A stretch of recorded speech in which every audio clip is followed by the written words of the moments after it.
Let's take a look down under with this week's Fish Eye View, sponsored by Mercury, #1 on the water.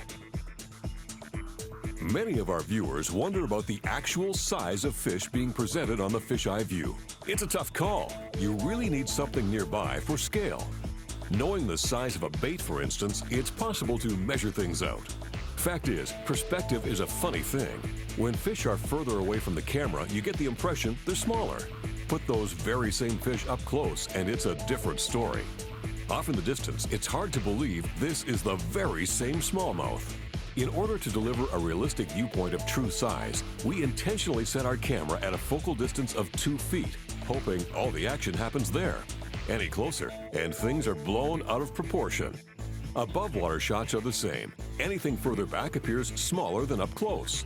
Always look for something that lends scale. Bent elbow shots deliver a true impression, while arm's length images are an old trick and misleading. When it comes to still photos, you have to be your own judge. Look for an exposed hand to determine true size. And remember, with Photoshop, anyone can turn minnows into monsters. Opinions should be based on the integrity of the person holding the fish. There's an old saying in angling, all fishermen are liars. Except you and me, of course. And I'm not so sure about you.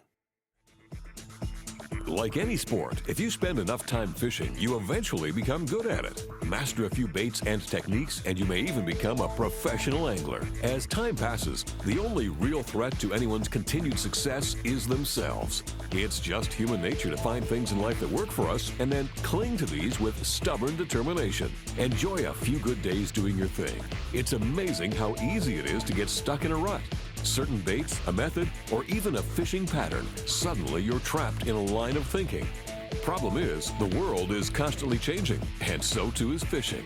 What produced yesterday may not apply tomorrow. Steelheaders suffer the most from this affliction. For many, it's strictly a center pin, long rod, and floats. Fact is, drifting with the current works on some fish, but certainly not on all fish. Take it from us, there are many other ways to take steelhead when standard procedure fails.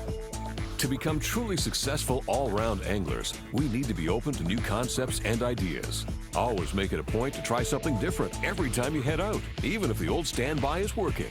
Dare to do something unheard of, and you may become a leader, not a follower. Consider this, behind every innovation in fishing, there was an inventive angler. Far and away, the toughest question in fishing is how long should you work a spot? Is it better to move or stay and wait them out? Consistently getting it right can put you into a lot of fish. In the first place, it's important to understand the lake or river you're on.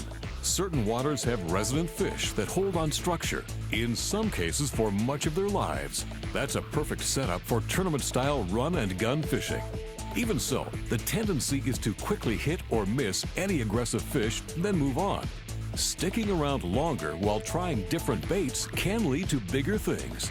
Quantity or quality, it's a matter of personal taste and your own level of patience. Other waters have migratory populations that move from place to place in search of food. In this case, it's park yourself on a proven spot and wait them out. Question is, have they already come and gone for the day? It's a tough call that requires a bit of research. Is it a morning spot, afternoon spot, and so on? Another consideration is what you're using. If the fish are picky, you may never know they were there at all. Always give them a choice by switching baits. Stay or go. By following some basic guidelines and applying some common sense, you can up the odds on making the right decision.